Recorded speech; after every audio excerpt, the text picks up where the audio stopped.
का तीसरा हिस्सा है। आप घबराना मत, पिछले संडे की तरह नहीं होगा। पिछले संडे बहुत लंबा हो गया था, तो आज उतना लंबा नहीं होगा, लेकिन उसका तीसरा हिस्सा। अगर आपने आज पास्टर को किसी का मैसेज आ रखा था कहीं से, उत्तराखंड से, उधर से, कि ये आपका पार्ट 1 आ रखा है, दिख रहा है, लेकिन पार्ट 2 शो नहीं हो रहा, तो खुशी हुई कि कोई मतलब वचन सुनने के लिए लोग क्या है, तैयार है वचन सुनने, वो चाहते हैं डीपली। आप रोज न्यूज सुनो, रोज उसके अंदर बातें सुनो, लेकिन जो सबसे पहले न्यूज आज से 4000 साल पहले की न्यूज है, गुड न्यूज है हमारे पास। आज जितने भी न्यूज चैनल हैं अपने अपने हिसाब से वो न्यूज देते हैं। आप देखते हो कि वो क्या कहते हैं कि इजराइल कब होंद में आया, कब आया, वो कहते हैं 1947 में, 1948 में, तो वो ये कहते हैं। लेकिन आपने क्या जाना कब से वो है, इजराइल कब से है? यीशु मसीह के आने से 4000 साल पहले से है। Hallelujah, hallelujah, thank you Jesus. तो आप उन खबरों को ज्यादा ना सुनते हुए अब सबसे पहले यीशु मसीह के वचन के अंदर की खबरों को देखो। हालेलुया। वो हमें आने वाली दुनिया के बारे में सब कुछ बताती है, क्या होगा क्या नहीं होगा, और सारा कुछ इजराइल के ऊपर ही, हमारे सारे वर्ल्ड की जो भी सिचुएशन है उसके ऊपर ही है। हालेलुया। आज उसके हालात कैसे भी हैं, लेकिन आपको पता है कि इजराइल को परमेश्वर ने जिताया है और परमेश्वर हमेशा जिताता रहेगा। Hallelujah, hallelujah. और परमेश्वर, आपको ये भी बताया था पिछले संडे कि परमेश्वर क्यों रुका हुआ है।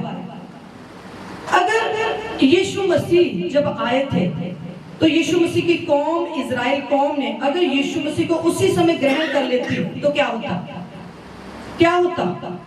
अन्य जाति जो लोग हैं वो खुदा में आना। हाँ, परिषद क्या होता उस टाइम? अगर यहूदियों ने यीशु मसीह को ग्रहण कर लिया होता, मसीहा कबूल कर लिया होता, वो समझ जाते कि वही मसीहा है, तो क्या होता? आप यीशु मसीह में आज ना होते, हमारे लिए रास्ता ना खुलता, क्योंकि यीशु मसीह आया, यहूदियों के लिए आया था। मैं कभी उस बात को बताऊंगी कि लेकिन प्रकट यीशु मसीह ने, पौलुस प्रेरित ने प्रकट किया कि अन्य जातियों को भी यीशु मसीह का सुसमाचार सुनाया जाए। पतरस ने इस बात को डिक्लेयर किया कि अन्य जातियों के ऊपर भी अब दया हो चुकी है। Hallelujah, hallelujah. सो आज का वचन जो हम सुनने जा रहे हैं वो पिछले संडे का नेक्स्ट पार्ट है। पिछले संडे हमने सुना कि इजराइल कौन है। इजराइल कौन है? एक मनुष्य नाम है। किसका नाम था? याकूब का नाम। क्या नाम था उसका? इजराइल। लेकिन उसके बाप के साथ परमेश्वर ने क्या वायदे किए थे? उसका बाप कौन था? इसहाक। और इसहाक का बाप कौन था? अब्राहम। Hallelujah, hallelujah.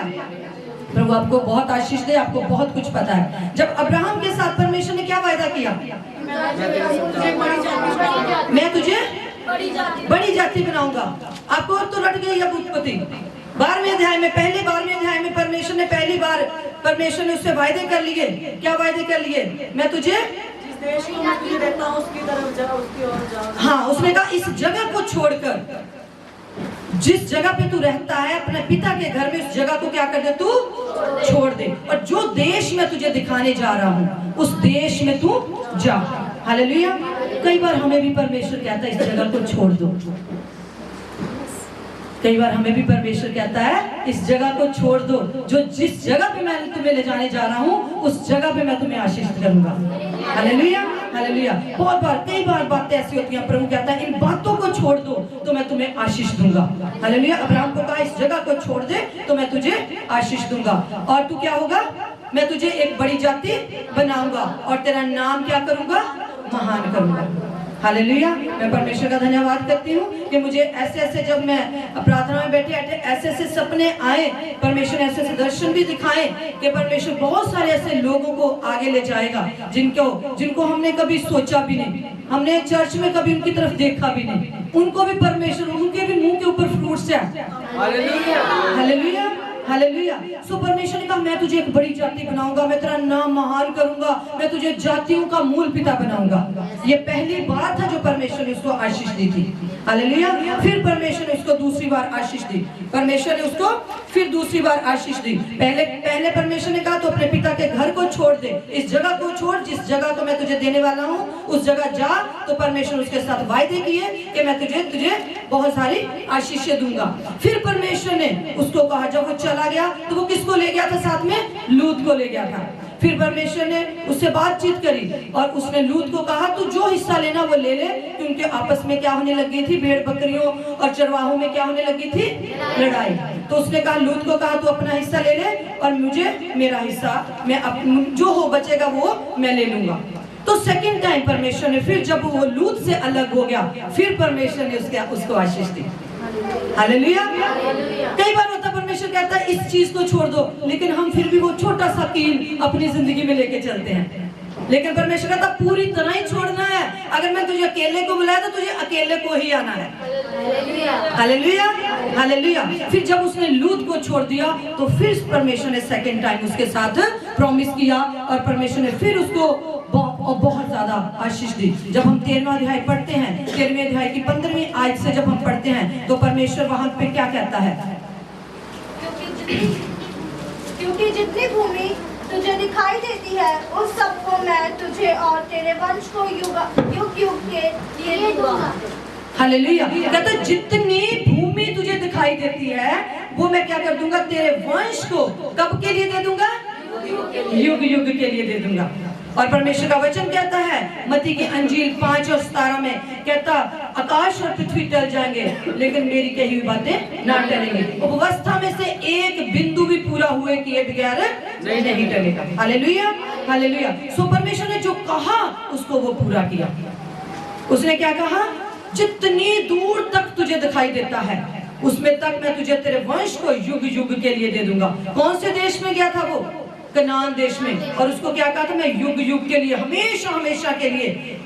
यीशु मसीह के आने से 4000 साल पहले के वायदे हैं जो आज भी पूरे हुए हमें दिखाई देते हैं। हालेलुया। उसके बाद क्या कहा? मैं तेरे वंश को युग युग के लिए दे नहीं, आगे 16वीं आयत है। और मैं तेरे वंश को पृथ्वी की धूल के किनकों के समान बहुत करूंगा, और यहाँ तक कि जो कोई पृथ्वी की धूल के किनकों को गिन सकेगा वही तेरा वंश भी गिन सकेगा। हालेलुया। क्या कहा? पृथ्वी के धूल की किनकों के समान, जबकि उसके कोई बेटा नहीं था। आपको पता क्या? पृथ्वी की धूल के किनकों के समान मैं क्या कर दूंगा? तेरे वंश को बढ़ा दूंगा। जब उसने लूत को छोड़ दिया। हालेलुया। फिर तीसरी बार परमेश्वर ने उससे प्रॉमिस किया। जब क्या हुआ?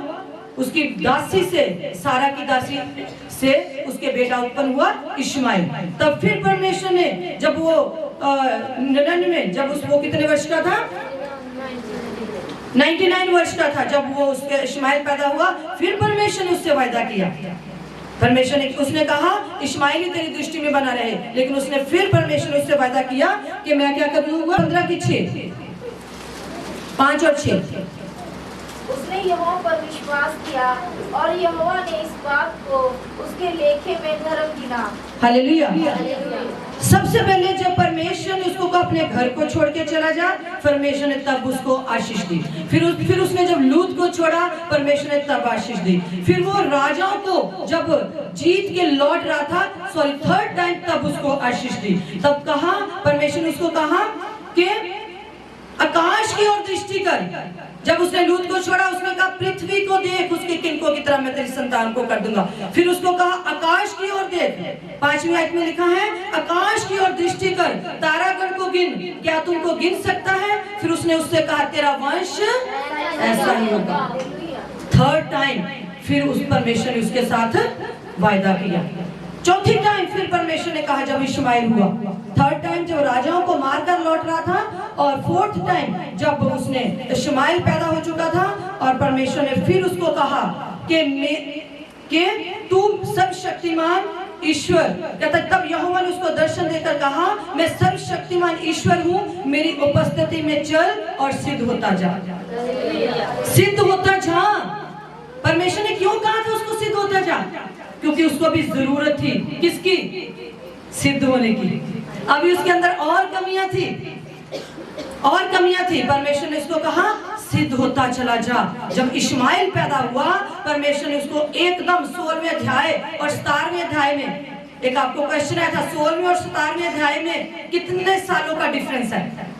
एकदम लास्ट आयत में जब इश्माइल पैदा हुआ तो अब्राहम कितने साल का था? 86 साल का था। और 17वां अध्याय एकदम शुरू होता है कि अब्राहम कितने साल का है? 99। कितने साल का फर्क था? 13 साल का। और परमेश्वर ने 13वें साल बाद कहा मेरी उपस्थिति में चल और सिद्ध होता चला जा। उसको परमेश्वर को कहना पड़ा फिर दोबारा, और क्योंकि परमेश्वर ने उसको अभी और ब्लेस करना था।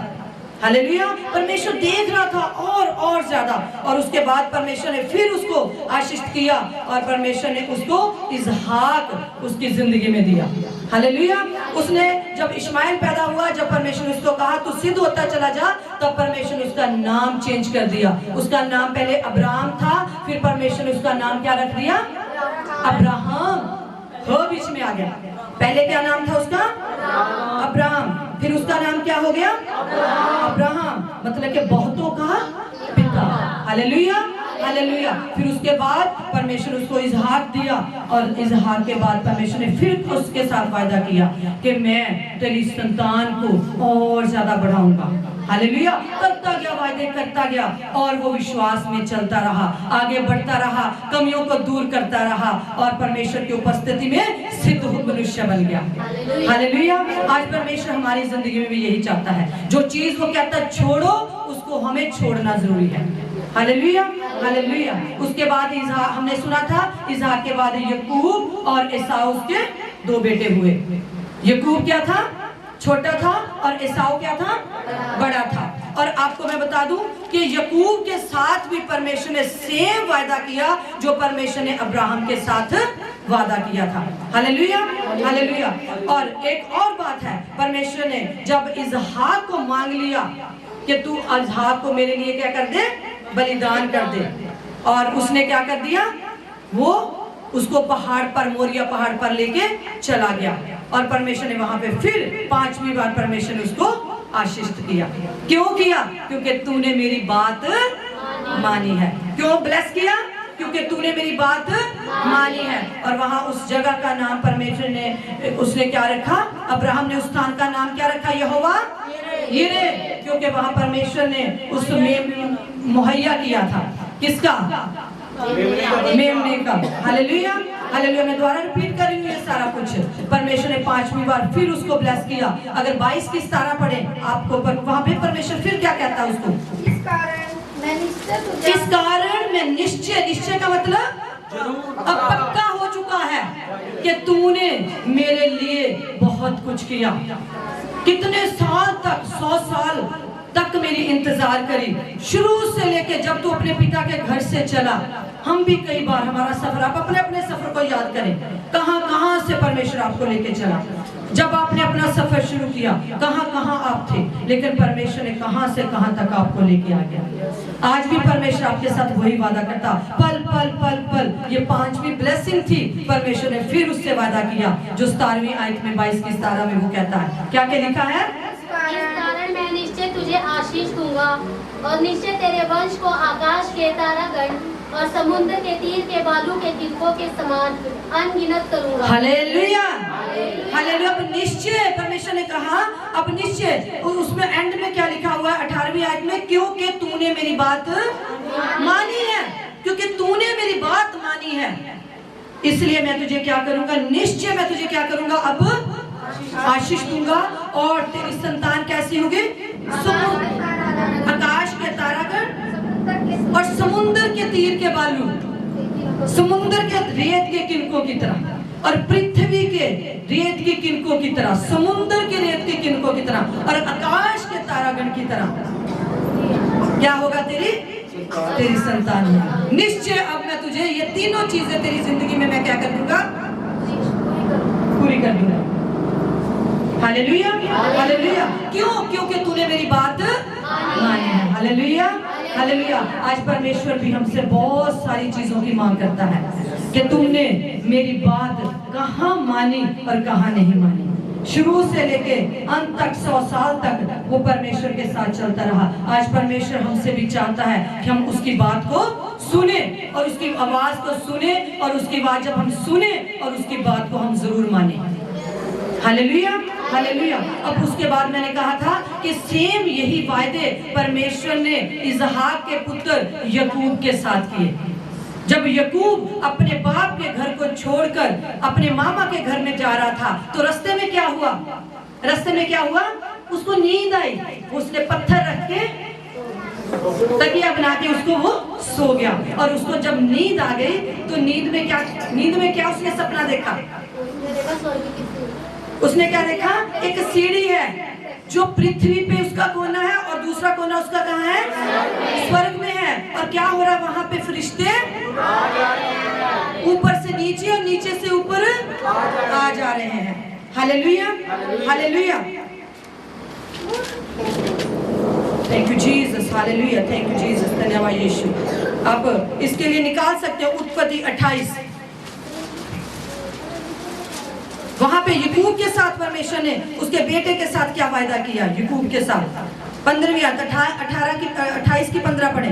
और सुन, मैं तेरे संग रहूंगा और तुझे इस देश में लौटा ले आऊंगा। मैं अपने कहे हुए को जब तक पूरा न कर लूं तब तक तुझको न छोड़ूंगा। हालेलुया, तालीम जाएंगे परमेश्वर के लिए। उसने कहा जब तक मैं अपने कहे हुए को, जो अब्राहम को मैंने कहा, जब तक मैं पूरा ना कर लूं तब तक मैं तुझे ना छोड़ूंगा। हालेलुया। 14वीं आयत में क्या लिखा है? और तेरा वंश भूमि की धूल के किनकों के समान बहुत होगा और पश्चिम पूरब उत्तर दक्षिण चारों ओर फैलता जाएगा। हालेलुया। तेरे और तेरे वंश के द्वारा पृथ्वी के सारे कुल आशीष पाएंगे। हालेलुया। मैं यहोवा कहता, मैं यहोवा तेरा दादा अब्राहम का परमेश्वर, इसहाक का भी परमेश्वर हूँ। जिस भूमि पर तू लेटा है उसे मैं तुझको और तेरे वंश को दूंगा। किसको कहा? याकूब को। हालेलुया। और तेरा वंश भूमि के धूल के किनकों के समान। जो अब्राहम के साथ वादे किए वही परमेश्वर ने उसके साथ वादा किया। मैं तेरे वंश को भूमि के धूल के किनकों के समान कर दूंगा। आपको पता है जब वो अपने मामा के घर से लौटा तो वो कितने जनों को वापस साथ लेके लौट रहा था। और उसके बाद आपको मैंने बताया था कि वहां वो बढ़ते गए। उसके बाद वो मिस्र में पहुंचाए गए और मिस्र में फिर किसने उनको छुड़ाया? मूसा ने उनको छुड़ा लिया। किनको? इजराइलियों को। याकूब के कितने बेटे हुए? 12। और उनका क्या था? 12 गोत्र। इजराइल के कितने गोत्र हुए? 12 गोत्र हुए। और 12 गोत्रों से आगे आगे कितने बच्चे पैदा हुए और बहुत वंश बढ़ता गया।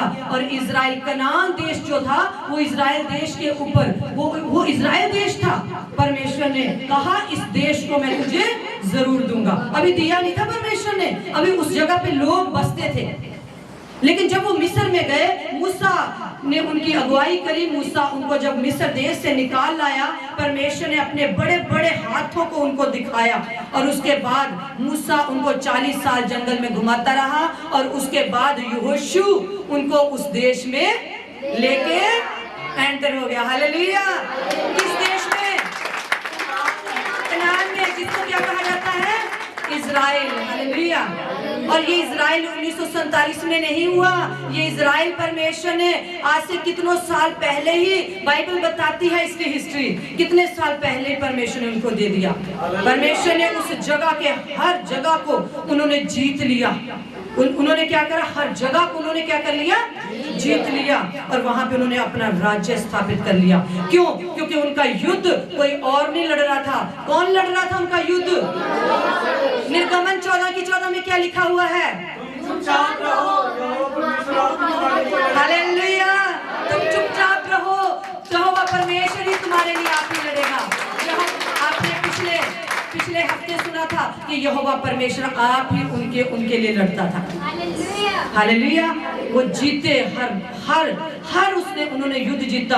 और उन्होंने वहां पे परमेश्वर ने उनको वो देश दे दिया। परमेश्वर ने कहा जिस देश का मैंने वायदा किया वो मैं तुझे देश दूंगा। और परमेश्वर ने यहोशू के द्वारा उस देश को उनको दिलवा दिया। हालेलुया। ये था इजराइल। लेकिन एक बात थी वहां पे जिसकी तरफ मैं आपका ध्यान करवाना चाहती हूँ।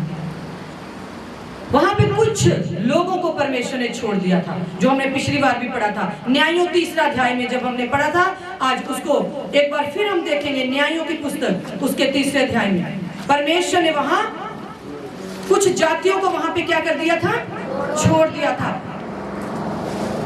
30 अध्याय की पहली आयत में पढ़े। इस्राएलियों में से माइक आपके आगे पड़े हैं, जिनके आगे माइक पड़े हैं वो प्लीज, वो क्यों नहीं पढ़ रहे? अन्यायियों इस्राएलियों में से जितने कनान में की लड़ाइयों में भागी ना हुए थे, उन्हें परखने के लिए यहोवा ने इन जातियों को देश में इसलिए रहने दिया कि पीढ़ी पीढ़ी के इस्राएलियों में से जो लड़ाई को पहले ना जानते थे वे सीखे। हालेलुया। तीसरी आयत कोई और पढ़ेगा? अर्थात 5 सरदारों समेत फलिश्तियों और सब कनानियों और सिदोनियों और बाल हेम्रोन नामक पहाड़ से लेकर हमात की तराई तक लबानोन पर्वत में रहने वाले हिब्बियों को। हालेलुया। यहाँ पे किन किन देशों को परमेश्वर ने छोड़ दिया? नंबर 1 पे, नंबर 1 पे, नंबर 1 पे किसको छोड़ दिया? किसको? फलिश्तियों को। फलिश्तियों को, जो आज जिसको क्या कहा जाता है? फिलिस्तीन। किस किस के बीच में युद्ध हो रहा है? इस्राएल और फिलिस्तीन के बीच में। परमेश्वर ने पहले ही वहां पे उन लोगों को क्या कर दिया था? वहां से परमेश्वर ने उनको निकाला नहीं। फिलिस्तियों को छोड़ दिया, कनानियों को छोड़ दिया, सदीनियों को छोड़ दिया। और वहां लिखा है परमेश्वर ने उनको क्यों छोड़ दिया था? इसलिए क्यों छोड़ दिया था? क्योंकि इसलिए रहने पाए कि इनके द्वारा इजराइलियों की इस बात में परीक्षा हो कि जो आज्ञा यहोवा ने मूसा के द्वारा उनके पूर्वजों को दी थी, उन्हें वे मानेंगे या नहीं। परमेश्वर ने क्यों छोड़ दिया था? कि ये जाति मेरी बात सुनेगी कि नहीं। क्योंकि 40 साल जंगल में रहते हुए बुड़बुड़ाते रहे, कभी कुछ कहते थे, कभी कुछ कहते थे। जो 40 दिन का सफर था, वो कितने साल लगे उनको? 40 साल लगे। अब परमेश्वर फिर जानना चाहता था, क्या ये लोग मुझे प्यार करते हैं? आज भी ऐसे होता है, कई बार हम देखते हैं ये बंदा मुझे प्यार करता है कि नहीं करता। अगर आप किसी इंसान को थोड़ी देर के लिए नहीं पूछोगे ना, उसको लगेगा कि बस अब तो मेरा गया काम। वो बंदा ऐसा हो जाएगा कि बस मैंने ये नहीं करना, मैंने वो नहीं करना। अब थोड़ी देर के लिए कई लोग ऐसे होते हैं, कुछ भी नहीं उनको दिया जाता चर्च में, फिर भी वो भागे भागे आते हैं। हालेलुया। फिर क्यों? क्योंकि वो यीशु मसीह के पीछे आते हैं। हालेलुया।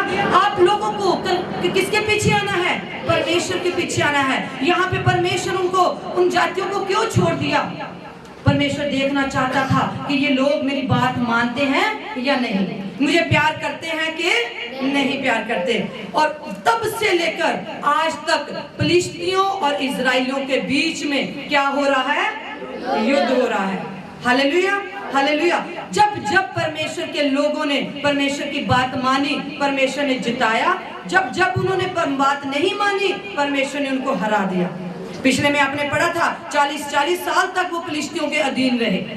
Hallelujah, hallelujah. और जब जब परमेश्वर की उन्होंने बात मानी, उन्होंने फिलिस्तियों के ऊपर राज भी किया। हालेलुया। दाऊद के द्वारा गोलियत को हराया गया, एक पत्थर के द्वारा। हालेलुया। सो परमेश्वर ने उनको इसलिए रख छोड़ा था ताकि ये देखे, क्योंकि व्यवस्था विवरण 28 उसमें क्या लिखा हुआ है? यदि वहाँ पे पहली आयत में क्या लिखा है? व्यवस्था विवरण 28 की पहली आयत में, यदि तुम मेरी आज्ञाओं को मानो। व्यवस्था विवरण पहले 28 की पहली आयत पढ़े। अगर अपने परमेश्वर यहोवा की सब आज्ञाएं जो मैं आज तुझे सुनाता हूँ चौकसी से पूरी करने को चित्त लगाकर उसकी सुने, तो वह तुझे पृथ्वी की सब जातियों में श्रेष्ठ करेगा।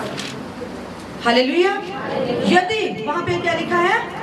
यदि तू अपने परमेश्वर यहोवा की सब आज्ञाएं जो मैं आज तुझे सुनाता हूँ चौकसी से पूरी करने को चित्त लगाकर। परमेश्वर ने कई आज्ञा दी। क्या क्या आज्ञा दी थी? कि मुझे छोड़ किसी को और को ईश्वर करके ना मानना। Hallelujah, hallelujah. पहली आज्ञा यही थी। और उसके बाद तो कोई मूर्ति खोद कर ना बनाना। लेकिन आप जब न्यायों 3 उसकी पहली आयत की लास्ट जिसने निकाला हुआ है वहां पढ़े, उन्होंने क्या किया था? उन्होंने क्या किया था? सोने का बछड़ा नहीं, अभी न्यायों 3 जो पढ़ रहे थे, फिलिस्तियों को क्यों छोड़ा था, उस लास्ट पैरे के लास्ट में देखें, पढ़े क्या। उनकी बेटियां विवाह में लेने लगे और अपनी बेटियां उनके बेटों को विवाह में देने लगे। हाँ, उनके साथ समझाना रिश्ता बनाने लगे, लेकिन परमेश्वर ने क्या कहा था, तुमने परमेश्वर ने क्या करा था, मना किया था, लेकिन वो वही काम करने लगे जिनको परमेश्वर ने मना किया था। परमेश्वर ने कहा था यदि तुम मेरी आज्ञा को मानोगे तो मैं क्या करूंगा, तुम्हें, तेरे शत्रु जो तुझ पर चढ़ाई करेंगे वे तुझसे हार जाएंगे। हालेलुया। वे एक मार्ग से तुझ पर चढ़ाई करेंगे, परंतु तेरे मार्ग से 7 मार्गों से वो क्या हो जाएंगे, यदि तू मेरी आज्ञा को माने।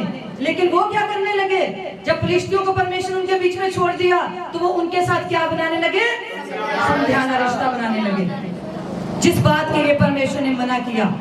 और परमेश्वर ने कहा था तुम मेरे कोई मूर्ति खोद कर ना बनाना, और वो मूर्तियों की पूजा करने लगे, उनके देवी देवताओं को वो मानने लगे। और परमेश्वर ने फिर क्या कर दिया, उनको क्या कर दिया, उनको फिलिस्तियों के हाथ में कर दिया। बार बार उनके वहां युद्ध होते थे, आज भी यही हाल है। उसके बाद परमेश्वर ने कितना कुछ भेजा, न्यायी भेजे, राजा भेजे, परमेश्वर ने अपने नबी भेजे, परमेश्वर ने कितने जनों के द्वारा परमेश्वर ने बताया कि तुम मेरे पीछे चलो। आपको पता, सुलेमान जब आया तो सुलेमान ने परमेश्वर के लिए क्या बनाया, भवन बनाया। हालेलुया। उसके लिए एक अद्भुत भवन बनाया, और परमेश्वर ने कहा था इस भवन में जो तू प्रार्थना करेगा उस प्रार्थना को मैं क्या करूंगा, क्या करूंगा, सुनूंगा नहीं, कान लगाकर सुनूंगा।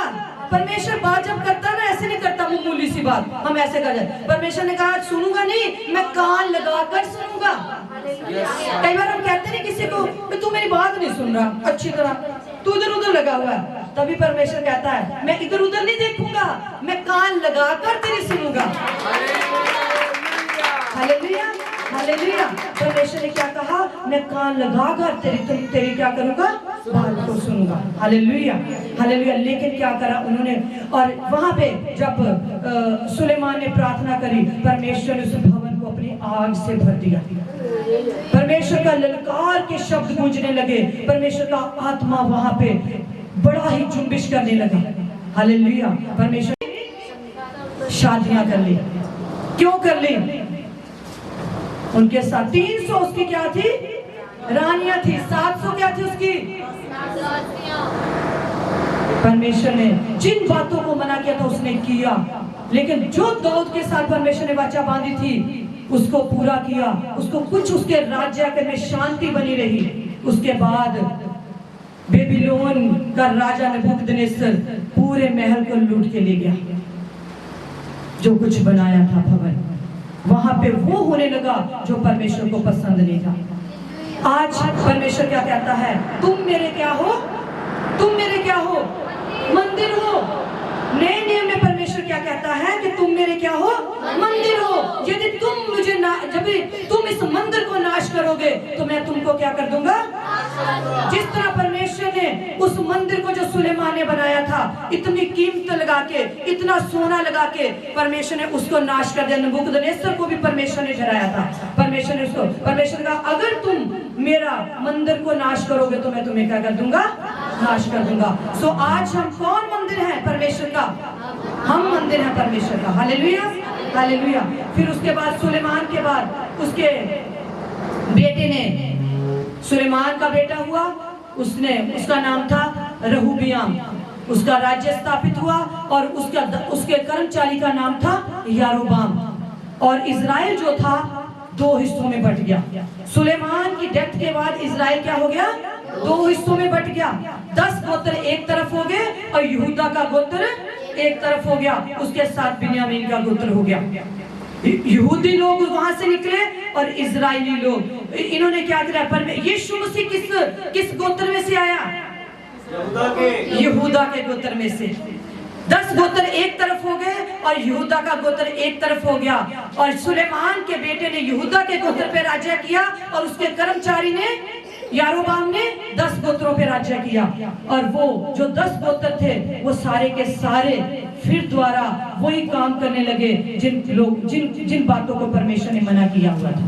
इस तरह बार बार परमेश्वर उनको आजमाता रहा, लेकिन बार बार वो अब परमेश्वर की बातों से चूकते रहे और वो कभी कनानियों के हाथ में, कभी फिलिस्तियों के हाथ से वो हारते गए। लेकिन परमेश्वर का ये वायदा था कि मैं तुझे क्या करूंगा, तुझे मैं रेत के किनकों की तरह और आकाश के तारागण की तरह तुझे मैं क्या कर दूंगा, आशीष दूंगा। परमेश्वर प्यार करता था। कई बार आपको पता, बंदा प्यार करके क्या कर जाता है, प्यार करके क्या कर जाता है, फंस जाता है। जब मैंने अभिषेक ने पूछा मैं क्या पढ़ूं, मैंने कहा तू ना आजकल ये पढ़, यहोशू पढ़ो।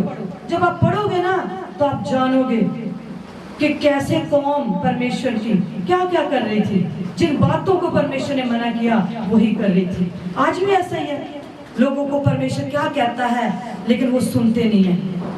पर प्यार तो परमेश्वर फिर भी करता है, क्योंकि प्यार करके वो क्या हो गया है, फंस गया है। परमेश्वर प्यार करके क्या हो गया है, बचाना तो है यह, क्योंकि प्यार किया है किसके साथ, अब्राहम के साथ। अब्राहम के द्वारा हम भी उसकी संतान हैं। हालेलुया।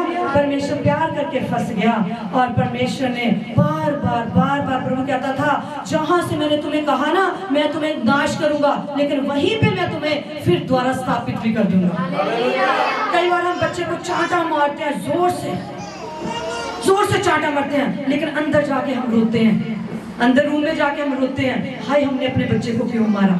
इसी तरह परमेश्वर भी बार बार जब उनको दुख देता था, परमेश्वर बार बार चाहता था कि ये बच जाए। Hallelujah hallelujah. परमेश्वर इसी तरह फिलिस्तियों के हाथ में बार बार गए, कभी किसी के हाथ में गए, परमेश्वर उनको बचाता रहा, क्योंकि परमेश्वर उनको क्या करता था, क्योंकि परमेश्वर उनके बाप दादों को क्या करता था, प्यार करता था। बार बार आगे आती रही, जनरेशन आगे आती रही, वो भूलते गए और परमेश्वर से वो दूर होते चले गए। Hallelujah hallelujah. सो आज परमेश्वर आज इजराइल कौम, जब हम न्यूज पढ़ते हैं तो उन्होंने कहा 1947 में जो इजराइल कौम है वो कहां आ गई है,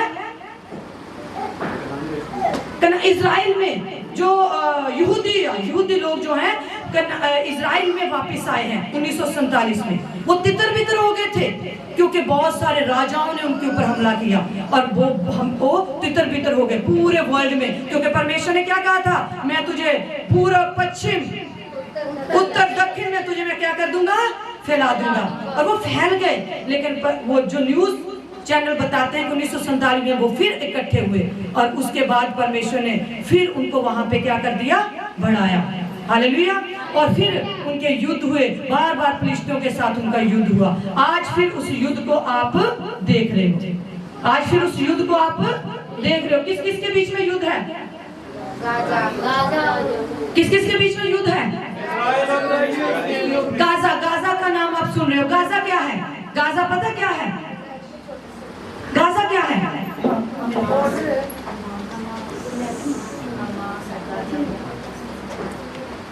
गाजा क्या है, फिलिस्तीन देश का, फिलिस्तियों का क्या एक हिस्सा है, उनका फिलिस्तियों का एक हिस्सा है। मैप फिर मैंने बनाया था, वो फिर लेके आना भूल गए। मेडिटेरियन सी एक तरफ नीचे इजिप्ट है, एक तरफ इजराइल है और साइड पे छोटा सा गाजा है। यहाँ पे उसके मेडिटेरियन सी है, नीचे मिस्र है और साइड पे इजराइल है। छोटा सा हिस्सा क्या है, गाजा है। और वो क्या है, फिलिस्तियों का, फिलिस्तीन का एक क्या है, हिस्सा है। और वो हिस्सा जो है वो फिलिस्तीन देश का हिस्सा था। लेकिन 2007 में एक ऐसा संगठन पैदा हुआ जिसको क्या बोलते हैं, हमास। उसमें से एक संगठन पैदा हुआ, क्या था वो, हमास। हमास की जो स्थापना हुई वो 1987 और 1987 में हुई थी।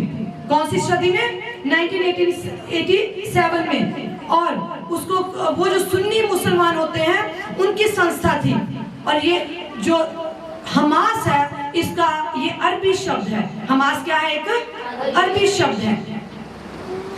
ये फिलिस्तीन का एक हिस्सा था, लेकिन इन्होंने एक अलग से संगठन बना लिया और उस संगठन को क्या, फिलिस्तीन का इस्लामिक संगठन था। वो क्या था, वो संगठन इस्लामिक संगठन था। और उसको किसने शुरू किया था? शेख अहमद ने हमास की नींव डाली थी। शेख अहमद ने हमास की नींव, मतलब उसने उसको शुरू किया था हमास को। और 1988 में, पहले तो फिलिस्तीन और हमास दोनों उसके ऊपर राज करते थे। किसके ऊपर? किसके ऊपर? गाजा के ऊपर। जो गाजा छोटा सा देश है, शहर है, उसके ऊपर कौन राज करता? दोनों, फिलिस्तीन और हमास एक संगठन बन गया और उन दोनों राज करते थे। लेकिन 1988 में पूरी तरह हमास के हाथ में इसको दे दिया गया। Hallelujah, hallelujah. और उसके बाद हमास ने गाजा पट्टी के ऊपर बड़े हॉस्पिटल बनाए। उसने लड़ाइयों को वहीं से युद्ध को वो क्रिएट करता था। और उसका एक ही मोटो था, गाजा, हमास का, जिसने गाजा को अपने अधीन कर लिया था, पूरी तरह कब्जा कर लिया था। तो उसका क्या मोटो था? एक ही मोटो था, इजराइल कौम को क्या करना है? मुझे नष्ट करना है। ये इस्लामिक संस्था थी जिसको शेख अहमद ने स्थापित किया था। हालेलुया। और उसका एक ही मोटो था कि मुझे इसको क्या करना है? खत्म करना है। और 2007 में, पहले तो इसके ऊपर दोनों ने कब्जा था, लेकिन जो न्यूज चैनल बताते हैं 2007 में हमास ने गाजा पट्टी को पूरी तरह अपने कब्जे में ले लिया। और उसका जो हमास का वैसे मीनिंग है, उसका मीनिंग है उत्साह। हालेलुया। उसका मीनिंग क्या है? उत्साह। और उनके अंदर एक ऐसी आग थी कि हमने इसको, इजराइल कौम को क्या करना है? खत्म करना है। आपको पता है इस्लामिक जो मुसलमान है वो कहां से पैदा हुए, कहां से आए? और किसकी कौम है ये? इस्माइल की। इस्माइल किसका बेटा था? अब्राहम का। इस्माइल किसका बेटा था? अब्राहम का। किससे पैदा हुआ था वो? हाजिरा से। उससे कौन सी कौम है? मुसलमान। और जो यहूदी है, यहूदी अब तक, यहूदी जो है इजराइल में है, जो यहूदी, जब यीशु मसीह आए तो यीशु मसीह को उन्होंने क्या करा? ग्रहण नहीं किया। वो अब तक भी वो यहूदी हैं। लेकिन जिन यहूदियों ने यीशु मसीह को ग्रहण कर लिया वो क्या बन गए? वो क्या बन गए? मसीही बन गए। तभी तो लोग कहते हैं इनका एक ही लड़ाई का पॉइंट है।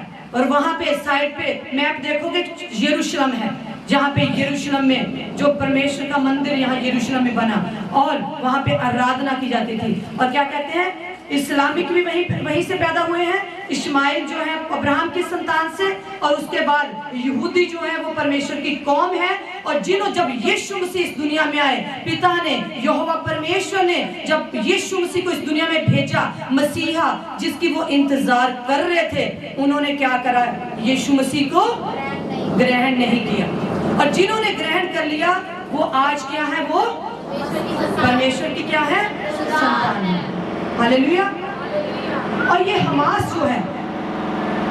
जो है इसने पूरी तरह गाजा के ऊपर क्या कर लिया? कब्जा कर लिया। आज जो है हमास एक क्या है? टेररिस्ट ग्रुप है। बहुत सारे लोग, कनाडा वाले लोग, अमेरिका वाले लोग इनको टेररिस्ट मानते हैं। लेकिन कई लोग, न्यूजीलैंड वाले लोग, कई लोग इसको नहीं मानते। बहुत सारे देश इसको क्या करते हैं? सपोर्ट करते हैं, खत्म करने की कोशिश है। लेकिन आपको पता है गाजा का नाम बाइबल में सबसे पहले शुरुआत में कहां आया? शिमशोन जो था, शिमशोन जो नबी था, जिसके बालों में क्या थी? पावर थी। उसको कहां लेके जाया गया था? गाजा में। अगर आप पढ़ोगे न्यायों 30, अगर आप जाओगे दूसरा राजा, 2 मिनट, न्यायों 16 न्यायों में निकालोगे 16वां अध्याय, तो आप पढ़ोगे 16, 1 से 3 पढ़े। सबसे पहले गाजा में सब कुछ होता था। इजराइल, गाजा के आसपास क्या है? इजराइल है सारा। और जितनी भी गाजा को सप्लाई जाती है वो इजराइल के थ्रू ही जाती है। न्यायों 16 उसका 1 से 3 पढ़े। तब शमशोन गाजा को गया और वहां एक वेश्या को देखकर उसके पास गया।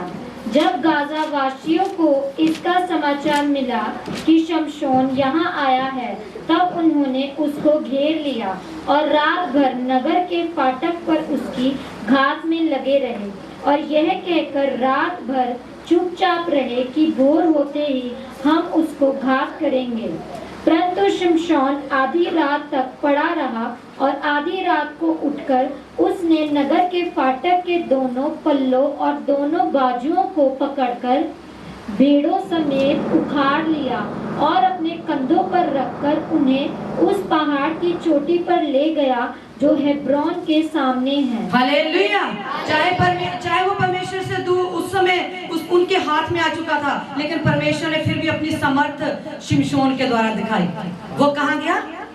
गाजा में गया और गाजा में उसने एक वेश्या को देखा, उसके पास गया और उसके बाद जब फिलिस्ती जब उसके पीछे थे तो शिमशोन आधी रात तक पड़ा रहा, लेकिन आधी रात को उठकर क्या करा उसने? नगर के किसको उठा लिया अपने हाथ कंधों पे? उसके फाटकों पे उठा लिया। इतनी शक्ति थी उस शिमशोन के अंदर, और वो शक्ति किसके द्वारा दी गई थी? परमेश्वर के द्वारा। और अगर 16वें अध्याय की 21 आयत में पढ़े, वहां पे क्या लिखा है? तब फिलिस्तियों ने उसको पकड़कर उसकी आंखें फोड़ डाली और उसे गाजा को ले जाके पीतल की बेड़ियों से जकड़ दिया। हालेलुया। यहाँ भी गाजा का नाम है। फिलिस्तियों ने उसको क्या कर दिया? पीतल की बेड़ियों से किसको जकड़ दिया? शिमशोन को। और उसकी आंखों को क्या कर दिया? ये कितने साल पहले की बात है? यीशु मसीह के आने से 4000 साल पहले। तब भी फिलिस्तियों का जो मेन हिस्सा था वो क्या था? गाजा था। आज भी उनको मेन पॉइंट क्या है? गाजा है। और उसके ऊपर उनका एक संगठन बन गया और उन्होंने हमास को बनाया और हमास उसके ऊपर आज कब्जा करके बैठा हुआ है। पूरे का पूरा हथियार वहां से सप्लाई होता है। उसने इतने हथियार बना लिए, इतना कुछ कर लिया। किसके अगेंस्ट करा हुआ है उसने? इजराइल के अगेंस्ट। लेकिन परमेश्वर ने जो वायदा किया है, परमेश्वर वायदों का पक्का और सच्चा है। आपको बताना इसलिए जरूरी है कि आज हालात क्या चल रहे हैं। हालेलुया। और वो शिमशोन ने जब जिस जगह पे उसको कहते हैं, जिस जगह पे उसको बांधा हुआ था, वहां पे जब शिमशोन का लास्ट टाइम में उसने कहा कि मुझे उस पिलर के पास ले जाओ जिस पिलर के ऊपर ये सारी बिल्डिंग टिकी हुई है। उसने उस पिलर को क्या कर दिया? उखाड़ दिया। और उम्र भर जितने लोगों को उसने नहीं मारा था, उस दिन उतने लोगों को फिलिस्तियों को उसने मार डाला। Hallelujah, hallelujah. परमेश्वर चाहे कैसे भी था, परमेश्वर फिर भी बार बार उसके द्वारा फिलिस्तियों को मार रहा था। हालेलुया। लेकिन उसके बाद आप जब आमोस नबी की किताब पढ़ते हो, आमोस नबी की किताब उसका पहला अध्याय उसकी 6 आयत, वहां पे गाजा के बारे में क्या लिखा है? आमोस निकाले।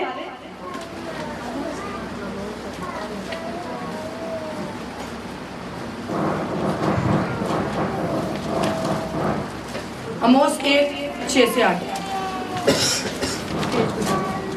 यहोवा यूं कहता है, 1066 यहोवा ये कहता है, गाजा के 3 क्या वरन 4 अपराधों के कारण मैं उसका दंड ना छोड़ूंगा। हालेलुया। यहोवा यूं कहता है, गाजा के 3 क्या वरन 4 अपराधों के कारण मैं उसका दंड ना छोड़ूंगा। लोग न्यूज देखते हैं, लोग बार बार चैनल, कभी एनडीटीवी, कभी आजकल, कभी कोई टीवी लगा के देखते हैं। लेकिन आप इस बाइबल को पढ़े, इसमें पहले ही इतनी न्यूज लिख डाली है। हालेलुया। परमेश्वर ने क्या कहा? यहोवा कहता, गाजा के 3 क्या वरन 4 अपराधों के कारण मैं उसका दंड ना छोड़ूंगा। परमेश्वर अपनी कौम को क्या करता है? प्यार करता है। प्यार करके कई बार क्या होता है? हम फंस जाते हैं। हम उसकी हर तरह से हेल्प करते हैं। परमेश्वर हर तरह से हेल्प करने के लिए परमेश्वर उनके लिए खड़ा है, क्योंकि उसने वायदा किया है। कई बार हम भी कहते हैं, मैं आपके साथ चलूंगा, हम आपके साथ चलेंगे, है ना? कुछ भी हो, बीच में बड़ी अजीब सा कई बार कुछ करते हैं, लेकिन फिर भी कभी याद आता है, नहीं मैंने तो ये वायदा किया था। परमेश्वर ने वायदे किए, लेकिन परमेश्वर पूरी तरह जानता था मुझे इनको पूरी तरह छुड़ाना है। Hallelujah, hallelujah. गाजा के 3 वरन 4 अपराधों के कारण मैं इसका दंड ना छोड़ूंगा, क्योंकि वह सब लोगों को क्या करके ले गए हैं? बंदी बनाकर ले गए और उन्हें क्या कर दिया है? एदोम के वश में कर दिया। किसके वश में कर दिया है? एदोम के। एदोम। अब मैं बताना चाहती हूँ, कई लोग ना वंशावली को पढ़ते नहीं है, लेकिन मैं बहुत पढ़ती हूँ वंशावली को। मुझे बहुत होता किसका बेटा क्या, किसका बेटा क्या, कहां से कौन पता लग जाए, आपको कुछ नहीं पता। अब एदोम जो है, एदोम के वश में कर दे। वो एदोम कौन है? एदोम कौन था? परमेश्वर मुझे ना इसको जब वचन को दिया, परमेश्वर ने कहा ढूंढ, अब इस प्यारे को ढूंढ, अब एदोम कौन है, आप निकाले एदोम कौन है। Hallelujah, hallelujah. उत्पत्ति में जाएं आप,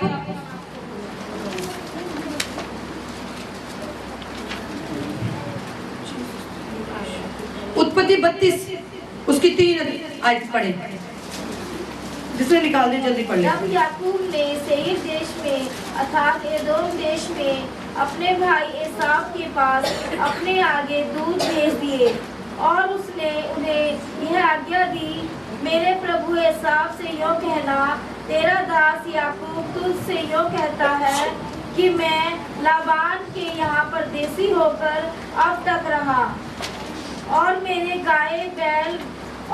पास गाय बैल गधे भेड़ बकरियां और दासियां हैं। हालेलुया। बस यहाँ पढ़ना है कि तब याकूब ने सेईर देश में अर्थात एदोम देश में अपने भाई एसाव के पास अपने आगे दूत भेजे। ये एसाव कौन था? एसाव कौन था? याकूब का भाई। याकूब का भाई। अब इसकी 36 की 43 पढ़े, 36 की 43 पढ़े, 47 पेज। मगदीएल अधिपति इराम अधिपति मगदीएल अधिपति, इराम अधिपति, एदोम वंशियों ने जो देश अपना कर लिया था, उसके निवास स्थानों में उनके ये ही अधिपति हुए। एदोमी जाति का मूल पुरुष, एदोमी जाति का मूल पुरुष कौन था? मीनिंग क्या है? याकूब के भाई का नाम क्या था? जब याकूब की माँ का नाम क्या था? इसहाक की पत्नी का क्या नाम था? रिबका।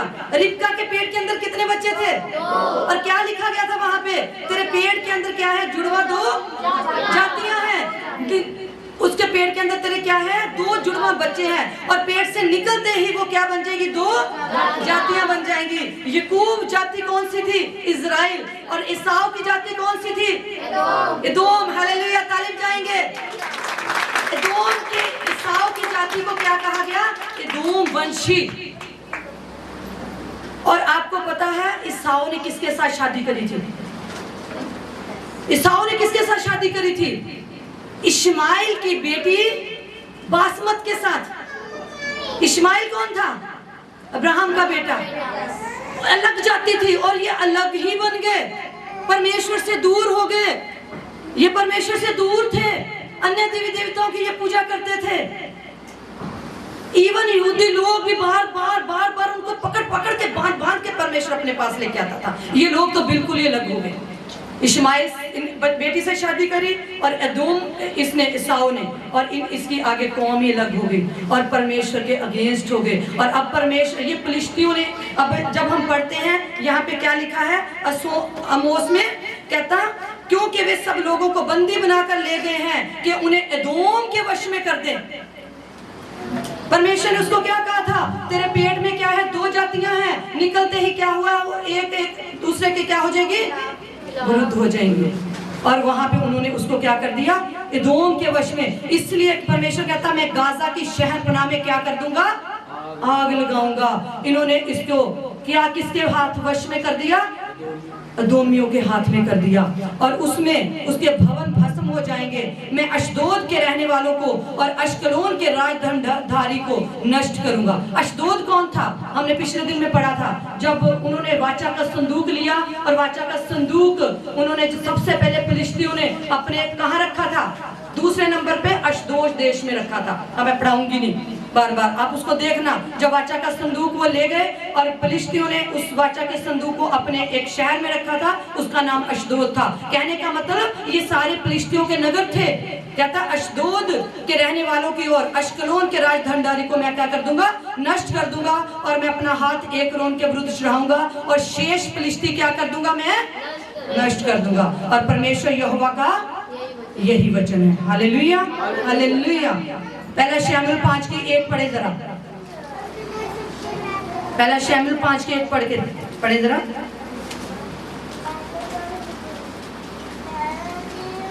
फलिस्तियों ने परमेश्वर का संदूक एबनेजेर से उठाकर अशदोद में पहुंचा दिया। हालेलुया। अशदोद, ये था अशदोद, फलिस्तियों का ये नगर था। यशायाह नबी की पुस्तक उसका 14वां अध्याय 29 29 से 31 तक। यशायाह नबी की पुस्तक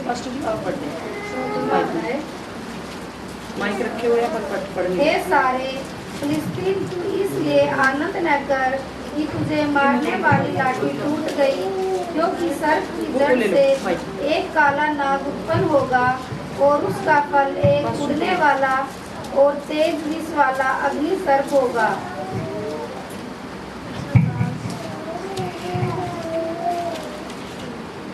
यशायाह 14:29 से 31 क्या कहता है?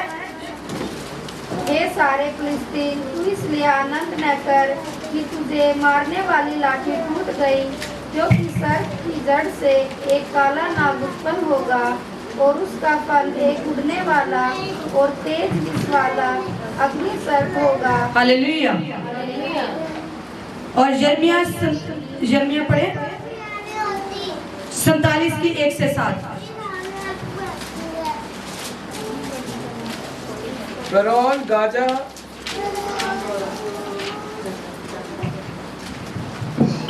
फिरौन द्वारा गाजा नगर को जीत लेने से पहले यिर्मयाह भविष्यवक्ता के पास फलिस्तियों के विषय यहोवा का यह वचन पहुंचा। यहोवा यूं कहता है, देखो उत्तर दिशा से उमड़ने वाली नदी देश की उस सब समेत जो उसमें है और निवासियों समेत नगर को डुबो लेगी। तब मनुष्य चिल्लाएंगे, वरन देश के सब रहने वाले हाय हाय करेंगे। शत्रुओं के बलवंत घोड़ों की टाप, रथों के वेग से चलने और उनके पहाड़ियों के चलने का कोलाहल सुनकर पिता के हाथ पांव ऐसे ढीले पड़ जाएंगे कि वह मुंह मोड़कर अपने लड़कों को भी ना देखेंगे, क्योंकि फिलिस्तियों के नाश का दिन आता है और सोर और सैदा के सब बचे हुए सहायक मिट जाएंगे। हालेलुया। हालेलुया। हालेलुया। परमेश्वर ने क्या कहा? फिलिस्तियों के नाश का दिन आता है और सोर और सिदान के सब बचे हुए सहायक क्या हो जाएंगे? मिट जाएंगे। जो परमेश्वर ने कहा वो परमेश्वर क्या करता है? पूरा करता है। मत्ती में लिखा हुआ है कि व्यवस्था का एक बिंदु भी बिना पूरे हुए नहीं रहेगा। हालेलुया। योएल नबी की पुस्तक उसका 3रा अध्याय उसकी 4 से 8।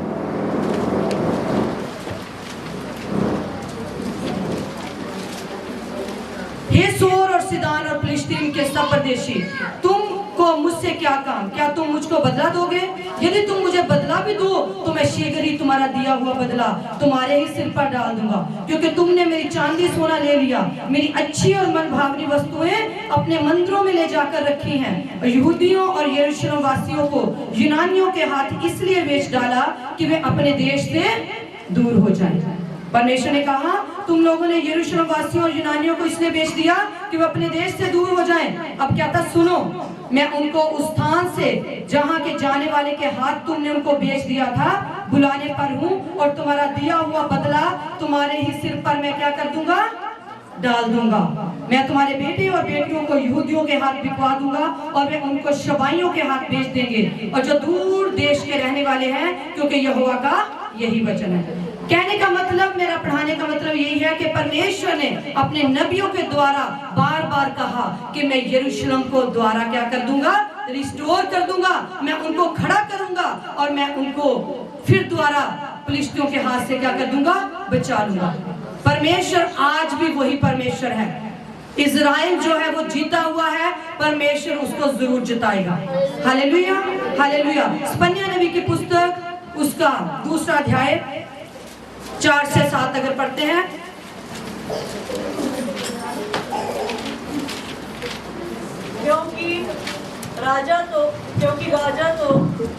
क्योंकि गाजा तो निर्जन और अश्कलोन उजाड़ हो जाएगा। अशदोद के निवासी दिन दोपहरी निकाल दिए जाएंगे और एक्रोन उखाड़ा जाएगा। गाजा तो निर्जन, अब मैंने जो आपको पढ़ाया, अश्कलोन उजाड़ हो जाएगा। अशदोद क्या है?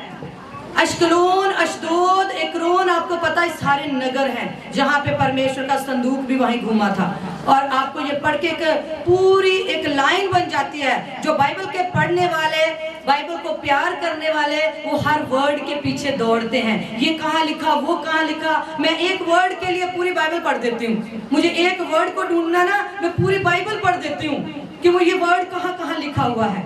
आप भी ऐसे करें, बार बार पढ़ें, आपको पता चलेगा। अब गाजा को ढूंढे, बहुत जगह गाजा के बारे में लिखा है। परमेश्वर ने कहा गाजा तो निर्जन और अश्कलोन उजाड़ हो जाएगा, अशदोद के निवासी दिन दोपहरी निकाल दिए जाएंगे। आज चाहे गाजा के ऊपर हमास ने चाहे कितनी भी बुरी तरह कब्जा कर रखा है, चाहे वहां बहुत सारे हथियार बना रखे हैं, लेकिन परमेश्वर अपनी कौम को जरूर जिताएगा। हालेलुया। चाहे लिखा, आपने पढ़ा, नबियों ने लिखा, चाहे उन्होंने बंदी बना लिया है, लेकिन फिर भी वो छुड़ाए जाएंगे। हालेलुया। लेकिन ये होगा कब? एक इसमें एक रहस्य है। मार कुटाई सब कुछ बड़ा हो रहा है, हम देख रहे हैं, ये चली जा रहा है, चलता आ रहा है शुरू से, लेकिन बाइबल ऐसा नहीं बताती। नया नियम यीशु मसीह ऐसा नहीं कहता। यीशु मसीह ने क्या कहा? अपने दुश्मनों को क्या करो? प्यार करो। अपने दुश्मनों को क्या करो? प्यार करो।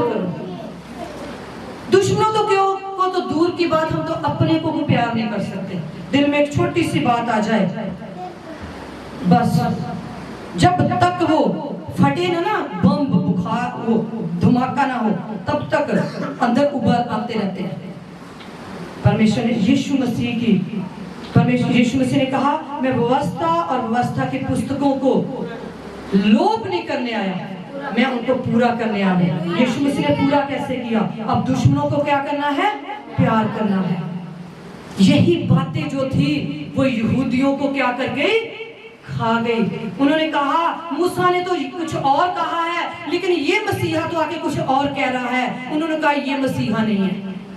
लेकिन यीशु मसीह पूरी तरह अनुग्रह से भरकर इस दुनिया में पैदा हुए और उन्होंने यीशु मसीह को नहीं पहचाना। आपको बताना चाहते हूँ, जिस दिन उन्होंने यीशु मसीह को पहचान लिया, ये सारी लड़ाइयां खत्म हो जाएंगी। इंतजार में है, किसके इंतजार में है? अन्य जातियों की टोटल गिनती में। हालेलुया। अन्य जातियों की टोटल गिनती में। अगर आप पढ़ते हो रोमियो में चले, रोमियो 11 पढ़ाया था, रोमियो 11 में पढ़ूंगी, लिखा 25 और 26 आयत में, हे भाइयों, पौलुस प्रेरित कहता, कहीं ऐसा ना हो कि तुम अपने आप को बुद्धिमान समझ लो, इसलिए मैं नहीं चाहता कि तुम इस भेद से अनजान रहो, क्योंकि पौलुस प्रेरित के ऊपर बड़े भेद जाहिर किए गए परमेश्वर ने। उसने कहा जब तक अन्य जाति पूरी रीति से प्रवेश ना कर ले, तब तक इजराइल का एक भाग ऐसा ही, जब तक अन्य जाति मतलब कि पूरा देश परमेश्वर को ग्रहण ना कर ले, ये जाति कठोर रहेगी। Hallelujah, hallelujah. परमेश्वर प्यार करता है, लेकिन उस प्यार के बदले में उसने किसको भेज दिया था? अपने पुत्र को। लेकिन एक कौम है परमेश्वर की, इजराइल कौम, उसको भी उसने अन्य जाति को, हम लोगों को बचाने के लिए उसने दांव पे लगाया हुआ है। आपको पता वो क्यों इतने तसीहे सह रहे हैं? क्योंकि अन्य जाति लोग परमेश्वर में आ जाएं। इसको समझने वाली बात है, लोग प्रभु को जान जाएं, क्योंकि जिस दिन लिखा गया है, आप पढ़े 11 उसकी 15वीं आयत, 13वीं आयत से पढ़ लेंगे। मैं तुम अन्य जातियों से ये बातें कहता हूँ, जबकि मैं अन्य जातियों के लिए प्रेरित हूँ, तो मैं अपनी सेवा की बड़ाई करता हूँ, ताकि किसी रीति से मैं अपने कुटुंबियों में जलन उत्पन्न करवा के उनमें से कई एक का उद्धार कराऊं। हालेलुया। अन्य जातियों से कहता है ये बातें कहता हूँ, जब तक अन्य जातियों के लिए मैं प्रेरित हूँ, तो मैं अपनी सेवा की बढ़ाई करता हूँ। वो अपनी सेवा की क्या करता है? बढ़ाई तैयारी करता है कि किसी रीति से मैं अपने कुटुंबियों में जलन उत्पन्न करवाकर उनमें से कई एक का उद्धार कराऊं। क्यों करूं, क्यों ऐसा करूं? कहता क्योंकि जब अब पढ़े, क्योंकि जब उनका त्याग किया जाना जगत के मिलाप का कारण हुआ, तो क्या उनका ग्रहण किया जाना मरे हुओं में से जी उठने के बराबर ना होगा? हालेलुया, तालीम जाएंगे परमेश्वर के लिए और इस्राएल कौम के लिए, यहूदी कौम के लिए परमेश्वर ने उसको एक दांव पे लगा रखा है। इस वर्ष को आप ध्यान से समझे। कहता जब उनका त्याग दिया जाना, मतलब कि जब तक इजरायलियों ने परमेश्वर को ग्रहण नहीं किया, कहता उनका त्याग दिया जाना, उन्होंने यीशु मसीह को निकार दिया, उन्होंने यीशु मसीह को पहचाना नहीं। कहता जब उनका त्याग दिया जाना जगत के मिलाप का कारण हुआ। हम जैसों का मिलाप किसके साथ हो गया? परमेश्वर के साथ हो गया। तो कहता क्या उनका ग्रहण किया जाना, जब वो ग्रहण करेंगे यीशु मसीह को, त्यागने पे क्या हुआ? उन्होंने जब यीशु मसीह को त्याग दिया, जब यीशु मसीह उनके बीच में आया, जब यीशु मसीह को उन्होंने त्याग दिया, तो क्या हुआ? त्यागने से क्या हुआ? हमारे लिए क्या हो गया? द्वार, अन्य जातियों के लिए हमारे लिए क्या हो गया? द्वार। मैंने क्या कहा था प्रीशा आपको? मैंने क्या कहा था शुरू में मैंने आपसे क्या कहा था? एक क्वेश्चन पूछा था। हालेलुया, याद कर ले। क्योंकि जब तक उनका त्याग दिया जाना जगत के मिलाप का कारण हुआ, तो उनका ग्रहण किया जाना मरे हुओं में से जी उठने के बराबर क्यों ना होगा? Hallelujah, hallelujah. मतलब कि जब उन्होंने त्याग दिया यीशु मसीह को, तो हमारे लिए द्वार खुल गया। अगर वो त्यागते ना, अगर वो मसीहा को कबूल ना करते, तो मैंने ये प्रश्न पूछा था, क्या प्रीशा आप आज यीशु मसीह में होते? आप यीशु मसीह में होते आज? नहीं। यही कारण था परमेश्वर की कितनी बड़ी योजना है, ताकि पूरा देश परमेश्वर को जान जाए, स्वर्ग परमेश्वर के लोगों से भर जाए, परमेश्वर लोगों पे दया करे, परमेश्वर लोगों को छुड़ा ले, परमेश्वर लोगों को पापों से आजाद कर दे। परमेश्वर ने अपने पुत्र को नहीं रख छोड़ा, और आज परमेश्वर ने इस्राएल कौम को दांव पे इसलिए लगा रखा है ताकि अन्य जाति उसमें प्रवेश कर जाए। हालेलुया। कहता जब त्याग दिया जाना हमारे मिलाप का कारण हुआ, तो उनका ग्रहण, जब वो ग्रहण करेंगे, तो उनके ग्रहण किए जाना मरे हुए में से जुटने के बराबर क्यों ना होगा? मतलब उस टाइम मुर्दा जिंदे होंगे। यहूदी कौम जब परमेश्वर को, वो लोग उनकी उपासना देखो। आपको पता पास्टर बेनिहिन कौन है? पास्टर बेनिहिन कौन है? यहूदी है। पास्टर बेनिहिन कौन है? यहूदी है। उनकी प्रार्थना, उनके अंदर जो अभिषेक है, उनके अंदर जो परमेश्वर की आग है, वो कैसी है? जब पूरी जाति परमेश्वर को, यीशु मसीह को ग्रहण कर लेगी, तो मरे कैसे जिंदा होंगे? वो परमेश्वर बहुत बड़े बड़े अद्भुत काम करेगा। हालेलुया। इस बात को समझना आपको जरूरी है कि ये इजराइल कौम के ऊपर तब तक विपत्तियां हैं जब तक पूरा देश जान लेता। तभी तो प्रभु ने कहा है, जब तक एक एक जन, एक एक आंख, एक एक कान मेरा नाम सुन नहीं लेता, देख नहीं लेता, मेरा आना तब होगा जब सब लोगों के पास मेरा वचन पहुंच जाएगा। सब लोगों के पास जब मेरा वचन पहुंच जाएगा, तभी मेरा आना होगा। और यीशु मसीह आएंगे, और यीशु मसीह का तभी आना होगा जब उसकी कौम ले ली जाएगी। आपको पता जब प्रकाशित वाक्य में क्या लिखा हुआ है? सबसे पहले मोहर किसके ऊपर होगी? मेरे और आपके ऊपर, मेरे और आपके ऊपर होगी। प्रकाशित वाक्य निकाले 6वां अध्याय, किसके ऊपर होगी? प्यार करके परमेश्वर क्या करता है? हम प्यार करके क्या कर जाते हैं? फंस जाते हैं। परमेश्वर प्यार करके क्यों? क्योंकि आपको पता मती और मलाकी के बीच में कितने साल का फर्क है?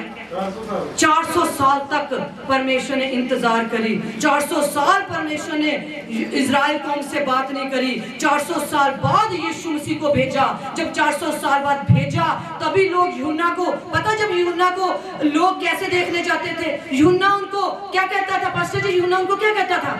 हे सांप के बच्चों, हालेलुया। वो कहता है सांप के बच्चों, तुमको किसने जिता दिया? लेकिन फिर भी इजरायली लोग उसके पीछे पीछे जाते थे। फिर भी उसके पीछे पीछे क्यों जाते थे? क्योंकि 400 साल बाद उन्होंने किसी भविष्यद्वक्ता को देखा था। उससे पहले यिर्मयाह, यशायाह, योएल, अमोस, इतने नबी आए, लेकिन 400 साल परमेश्वर ने बात नहीं करी। यूहन्ना को परमेश्वर ने भेजा। वो कहता था, हे सांप के बच्चों, तुम्हें किसने जिता दिया कि तुम मन फिराओ, लेकिन फिर भी उसके पीछे पीछे जाते थे। और यूहन्ना क्यों आया था? उसका एक ही काम था। यूहन्ना का क्या काम था? यीशु मसीह को दर्शाना। उसका एक ही काम था, यीशु मसीह को दर्शाना, इस दुनिया में दिखाना। क्योंकि जिसको कहता था मैं बपतिस्मा दूंगा और जिसके ऊपर आत्मा उतरेगा वही इस दुनिया का उद्धार करता होगा। उसका एक ही काम था, उसने सिर्फ बपतिस्मा। क्या ये यूहन्ना ने बड़े बड़े चिन्ह चमत्कार किए? क्या यूहन्ना ने मुर्दों को जिंदा किया? यूहन्ना का एक ही काम था, वो करके चला गया। आपको काम क्या दिया गया है? क्या आपको वो काम दिया? क्या उसमें आप वफादार हो? यूहन्ना का एक काम था, लेकिन यीशु मसीह को उन्होंने क्या करा? ग्रहण नहीं किया। बातों को ढूंढते थे, कभी उसको शैतान कहते थे, कभी कुछ कहते थे, लेकिन जो परमेश्वर ने कहा है तो वो परमेश्वर पूरा करके पूरा हटेगा। और जब परमेश्वर पूरा करेगा तो आप अभी मैंने निकलवाया रेवलेशन प्रकाशित वाक्य 6वां अध्याय। जब हम 6वां अध्याय पढ़ते हैं तो उसकी 12 से 17 अगर हम पढ़ते हैं, जब 6वीं मोहर खोली गई तो क्या हुआ? बस ही पढ़े। जब उसने 6वीं मोहर खोली तो मैंने देखा कि एक बड़ा भूकंप हुआ और सूर्य कंबल के समान काला और पूरा चंद्रमा लहू के समान हो गया। आकाश के तारे पृथ्वी पर ऐसे गिर पड़े जैसे बड़ी आंधी के हिलने से अंजीर के पेड़ से कच्चे फल झड़ते हैं। आकाश ऐसे सरक गया जैसे पत्र लपेटने से सरक जाता है, और हर एक पहाड़ और टापू अपने अपने स्थान से टल गया। तब पृथ्वी के राजा और प्रधान और सरदार और धनवान और सामर्थी लोग और हर एक दास, हर एक स्वतंत्र पहाड़ों की खोमों में और चट्टानों में जा छिपे। हालेलुया। जब 6वीं मोहर खोली जाएगी तब क्या होगा? तब ऐसा होगा कि आकाश के तारे पृथ्वी पर ऐसे गिर पड़े जैसे बड़ी आंधी से हिलकर अंजीर के पेड़ से कच्चे फल झड़ते हैं। आकाश ऐसा सरक गया जैसा पत्थर लपेटने से सरक जाता है। हर पहाड़, हर टापू अपने स्थान से टल गया, और पृथ्वी के राजा, प्रधान, सरदार, धनवान, समर्थी लोग, हर एक दास, हर एक स्वतंत्र पहाड़ों की खों और चट्टानों में जा छिपे। 6वीं मोहर खोल दी गई है क्या? 6वीं मोहर खोल दी गई है। इस वचन से पढ़कर पता क्या चलता है कि 6वीं मोहर अभी खुली नहीं है। क्योंकि जब कोरोना आया था, लोगों ने किसको? वैक्सीनेशन को ढूंढा कि वैक्सीनेशन मिल जाए और हम बच जाएं, और लोगों ने ऐसा नहीं कहा हम पर मौत आ जाए। यहाँ पे लिखा है कि पृथ्वी के राजा, प्रधान, सरदार, धनवान, समर्थी लोग, हर एक दास, हर एक स्वतंत्र पहाड़ों की खों और चट्टानों में जा छिपेंगे। और वो क्या कहेंगे? पहाड़ों और चट्टानों से कहने लगेंगे हम पर गिर पड़ो और हमें उसके मुंह से जो सिंहासन पर बैठा है मेमने के प्रकोप से क्या कर लो? छिपा लो। क्योंकि उनके प्रकोप का भयानक दिन आ पहुंचा है। अब कौन ठहर सकता है? जब परमेश्वर का दिन आएगा तब लोग गुफाओं में छुपेंगे, लोग मौत को ढूंढेंगे, लोग कहेंगे कि हम पर गिर पड़ो। लेकिन अभी तो क्या हो रहा है? अभी तो लोग वैक्सीनेशन को ढूंढ रहे हैं, अभी तो लोग उस बीमारी का इलाज ढूंढ रहे हैं, लेकिन उस टाइम कोई नहीं ढूंढेगा। उस टाइम तो लोग कहेंगे कि हमें क्या करो? पहाड़ों टीलों हम पर गिर पड़ो। कहता इसके बाद एकदम क्या होगा? परमेश्वर पृथ्वी के चारों कोनों पर 4 स्वर्गदूत जब खड़े, तो कहता देखे तब पृथ्वी के चारों हवाओं की थामे हुए थे। उसने कहा कि चारों हवाओं को थाम लो, और पृथ्वी या समुद्र या पेड़ पर हवा ना चले। क्यों ना हवा चले? क्यों ना हवा चले? फिर मैंने एक और स्वर्गदूत को जीवते परमेश्वर की मोहर लिए हुए पूर्व से ऊपर की ओर आते देखा। उसने उन 4 स्वर्गदूतों से, जिन्हें पृथ्वी और समुद्र की हानि करने का अधिकार दिया गया था, ऊंचे शब्द से पुकार कर कहा, जब तक हम अपने परमेश्वर के दासों के माथे पर मोहर न लगा दें तब तक समुद्र, पृथ्वी और समुद्र और पेड़ों की हानि ना पहुंचाना। और जिन पर मोहर दी गई थी उनकी गिनती सुनी, अर्थात पढ़े 4थी आयत, जिन पर मोहर दी गई मैंने उनकी गिनती सुनी, अर्थात इजराइल की संतान। हालेलुया। ताली बजाएंगे। अर्थात हालेलुया। सबसे पहले किसके ऊपर मोहर दी गई? इजराइल की संतान इजराइल के ऊपर। कहता मोहर दी गई, उनकी गिनती सुनी तो इजराइल की संतानों की सब गोत्रों में से कितने लोगों पर मोहर दी गई? 1,44,000। 1,44,000 पर। सबसे पहले परमेश्वर ने, तब हम यही कहते हैं ना, जब हम किसी को प्यार करते हैं तो हम कहते हैं जब कोई भी प्रॉब्लम आए उसको फोन कर लो, पहले वो बचाया जाए, जब हम उसके बात कर लें। परमेश्वर का प्यार ऐसा अद्भुत प्यार है। एंड तक परमेश्वर ने प्रकाशित वाक्य में लिखा कि सबसे पहले उसने मोहर लेने के लिए अपनी ही कौम को चुना है। हालेलुया। और 1,44,000 पर हर गोत्र में से 12,000 पर परमेश्वर ने मोहर लगाई है। हालेलुया। परमेश्वर अंत तक, जब हम किसी से सच्चा प्यार करते हैं, अंत तक हम उसकी सहते हैं। परमेश्वर अंत तक उनके साथ, जैसे कहा ना, उसने कहा मैं युग युग तक, किसके साथ वायदा किया था? अब्राहम के साथ, याकूब के साथ, मैं युग युग तक तेरा क्या करूंगा? तेरे वंश के साथ रहूंगा। हालेलुया। वायदा करके, कई बार वायदा करके हम भी फंसते हैं। परमेश्वर ने पूरा अपना वायदा पूरा किया और यहाँ पे 1,44,000 पर सबसे पहले मोहर किसके ऊपर लगी? उसके बाद आप पढ़ेंगे, अगला पहरा लिखा, इसके बाद कहता फरिश्ते ने दृष्टि, कहता जब दिखाया गया, मैंने दृष्टि करी और देखो हर जाति, क्या लिखा है? बोलो, अब बोलो, हर जाति, हर कुल, हर और लोग और भाषा में से ऐसी बड़ी भीड़ जिसको कोई गिन नहीं सकता। हालेलुया। हर जाति, हर कुल, हर भाषा में से जिसको कोई गिन नहीं सकता, परमेश्वर ने उसमें से उसको ले लिया। लेकिन वो भीड़ कहाँ पे खड़ी है? वो भीड़ कहाँ पे खड़ी है? परमेश्वर के सिंहासन के सामने खड़ी है। हालेलुया। हालेलुया। बस मैं इतना ही कह के आपको बताना चाहती हूँ कि हम भीड़ को चुनने के लिए परमेश्वर ने उनके मनों को कठोर किया हुआ है। फिरौन को इसलिए कठोर किया था कि मिस्र में अपनी कामों को दिखा सके। आज कई बार परमेश्वर किसी के मनों को इसलिए कठोर करता है ताकि परमेश्वर उसकी जिंदगी में अपने महिमा को बता सके। हालेलुया। कई बार हमारे काम इसलिए नहीं बनते ताकि परमेश्वर अपनी समर्थ को हमारे बीच में दिखा सके। हालेलुया। क्योंकि हमारी जिंदगी में सब कुछ ठीक होता जाता है। जब अगर कोई आपको बहुत प्यार करता, आपको पूछता, अगर आपको थोड़ी देर के लिए कभी नहीं पूछता, आप उसकी धज्जियां उड़ाते हो। लेकिन परमेश्वर ऐसा नहीं है।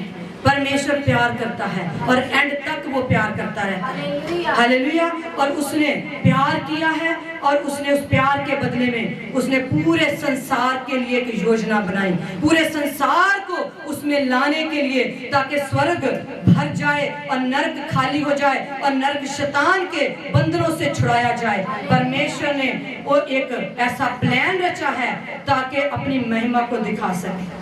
अगर परमेश्वर ने दाऊद के द्वारा कहा है इजराइल के लिए शांति मांगो, इजराइल के लिए प्रार्थना करो, यही कारण है कि वो परमेश्वर वो हमारे लिए तसीहे सैर है, वो देश के लिए, ताकि लोग बचाए जाएं। क्योंकि लिखा है प्रकाशित वाक्य में ही लिखा है, परमेश्वर से वो लोग पूछते हैं कि कब तक हमारा न्याय होगा।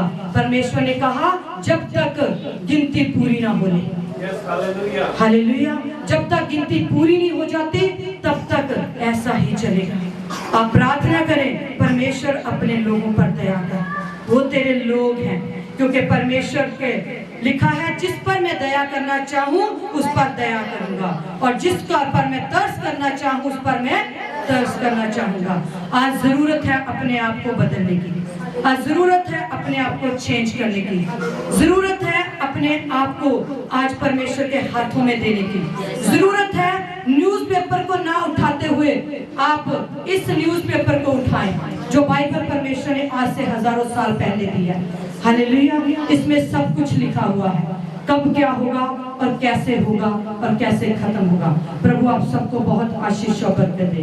God bless you all. परमेश्वर के साथ चलते चले जाओ, अपनी आंखों को बंद करेंगे और आज परमेश्वर से कहेंगे कि प्रभु तेरे लोग आज मारे जा रहे हैं ताकि मैं बचाया जाऊं। मैं फिर भी आज ढीठ हूँ, फिर भी आज मैं बाइबल नहीं पढ़ रही, फिर भी आज मुझे बार बार कुछ मेरी जिंदगी में उतार चढ़ाव आ रहे हैं। प्रभु तू मुझे खींच, प्रभु तूने मुझे चुना है, प्रभु तूने मुझे कहा है मैं जाति जाति में से, भाषा भाषा में से, कुल कुल में से लोगों को ले लूंगा और तूने मुझे बुलाया है। प्रभु मैं तेरे उस भीड़ में शामिल होना चाहता हूँ। अपने मैं चर्च के साथ, मैं अपने पास्टर के साथ, अपने लोगों के साथ वफादार बना रहा। प्रभु तू मेरे साथ बात कर। Hallelujah, thank you Jesus. Pastor ji के साथ मिलकर प्रार्थना में जाएंगे। Hallelujah, thank you Jesus.